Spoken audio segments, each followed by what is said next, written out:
rewind.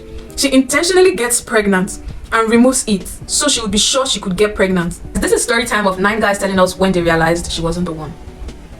Guy number 1. His name is Johnson and he's 29. She visited me for the first time. I gave her an apple, oranges, watermelon, and dates as an appetizer. Afterwards, I went into the kitchen to cook yam and egg for us. When she finished eating, I went to help her pick up the plates. But to my shock, the plate was totally empty. I asked her about the seed and the orange peel, and she admitted to eating them all. Orange peel and watermelon seed, even the date seed. I thought she was joking, but she asked if there was anything wrong with that. When she casually mentioned, "Hope you didn't peel the yam before cooking it. I like eating it with the back." I know how to abort mission. Goat nigga, yeah. He had to speak Yoruba for that one because what the hell? I know people like wash potatoes and boil it like that. Then when it's cooked, they peel the back and then eat the food, the inside, not the peel.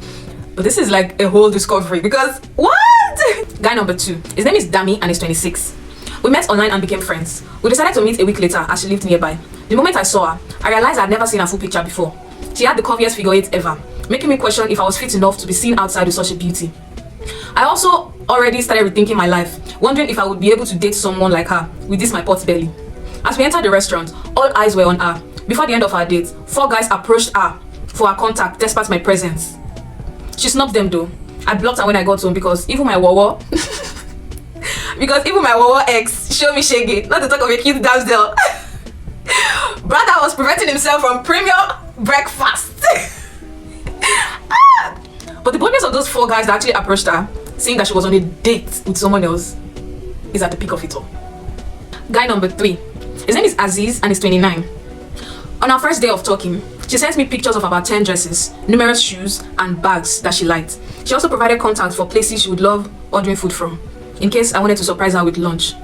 I then sent her a picture of a pair of sneakers and asked her to buy them for me. She changed it for me that where do I expect her to see 110,000 naira. She said I'm a good digger and I'm not man enough. Because if I was, I wouldn't ask for anything from a woman. I blocked her everywhere instantly without looking back. Go and meet your father, poor girl. He's a gold digger for wanting a sneaker from you on the first day you guys started talking. But you're not a gold digger for wanting a sneaker, dresses, bags, and even lunch. Baby girl, you can do better. Guy number 4. His name is Ajayi and he's 28. She came to spend the night at my place and I decided to check her phone to know if she was the one. The first thing I cited were notifications from different loan apps asking her to pay up. I went to her WhatsApp and saw about 5 different Ajo groups. I said it's like debt sweet this girl well. She owed Glow and MTN as well. Since I don't have any money to be using to sort debts or pay any nonsense Ajo in this economy, I didn't go ahead to ask her to be my babe. She later accused me of using and dumping her after I told her I wasn't ready for a relationship. But we moved. Did he really use and dump her? Or did he not use and dump her? Did he or did he not? Guy number 5. His name is William and he's 35. She said a lot of distasteful stuff at the talking stage. She said one of her prayers is for her mother-in-law to have died before she married her son.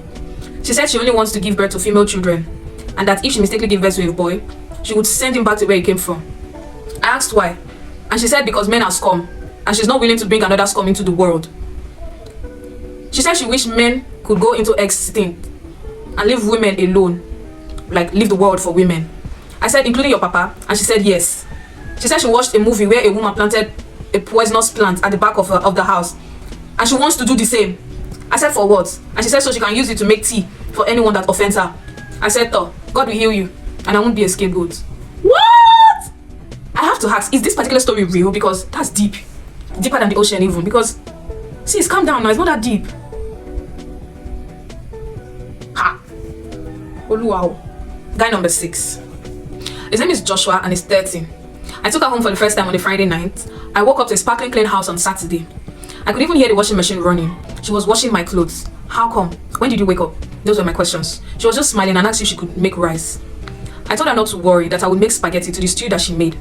How did she know I had pepper, tomato, and chicken in the house?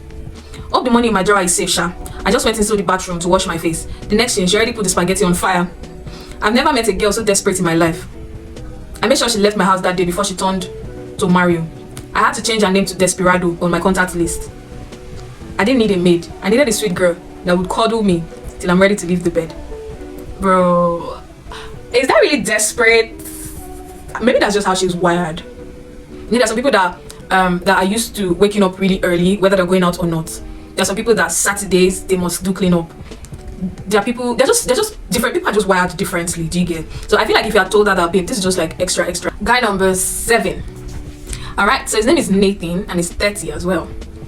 We were talking about our sexual fantasies, and she said she had 5 guys from her past that turned her on like crazy. She then asked for my permission to call their names during sex. Anyway, I asked what kind of fantasy is that? How does she expect me to be cool with that? She said she would try to avoid it, but in case she makes the mistake of calling other guys' names during sex, I would have to forgive her. I told her that was the first time I'd hear that, and it's super weird. For real though. She said the guys used to be 10 before, but she had to cut them down to 5. I said, how come you slept with 10 different guys at 21? She then told me that was just the tip of the iceberg. I said, okay, oh, ice woman, go find your man for front. Now wife are they fine. No be POS when everybody they insert and remove for anybody.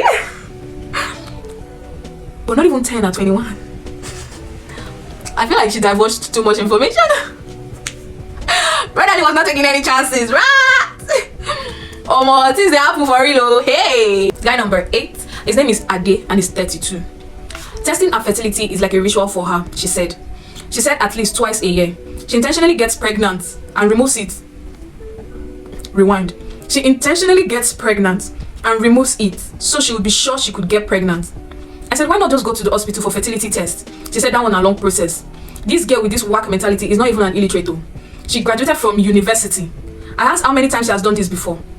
She said she started in 2020. I don't die. Hey, I'm busy at work. I used to chase her away from my life eventually. Okay, so I just saw this story in 2024. And she's doing it twice a year since 2020. That's about 8 times. Okay, let's just say 7. She hasn't done it the second time this in 2024.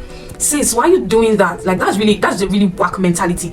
Like, reading the story is even giving me the creep. Like, my body's practically shaking from it. Like, you intentionally get pregnant to check if you can get pregnant. What the hell, sis? You can actually do better. What? Things are indeed happening, man. Sudden headache. The guy number 9, his name is Fred and he's 32. She was telling me about one of the painful things her ex did to her. She said she got stranded somewhere and she needed a little amount of money urgently to quickly sort something out, and the guy snubbed her. Emphasis on little amount of money. She said she only wanted to borrow the money. I wasn't even asking him to dash her. According to her, the guy left her on red. I didn't care that she was somewhere stranded. I said, why would the guy do that? At least he would respond to acknowledge your text and let you know what's up, if he could help or not. I was still adding my input when she said the little money she needed urgently was 10 million naira. 10 million! That's what I do for here. I thought I had found the love of my life, but I didn't even have 1 million naira in my account. Not to talk of urgent money. She then added that her ex later responded and sent her just 3 million, and she gathered the rest from her friends. Okay, oh, rich kids from Beverly Hills. Make I manage my chi baby and I urgent 2K. The little amount actually off me. I swear to God, because 10 million little. In this economy, brotherly, better so your quote according to your material. Alright guys, so that's 9 stories from 9 different guys on stories on when they realized she wasn't the one. And I actually got this story from Rants and Talks on Instagram, so shout out to Rants and Talks. Bye, till my next video. Mwah.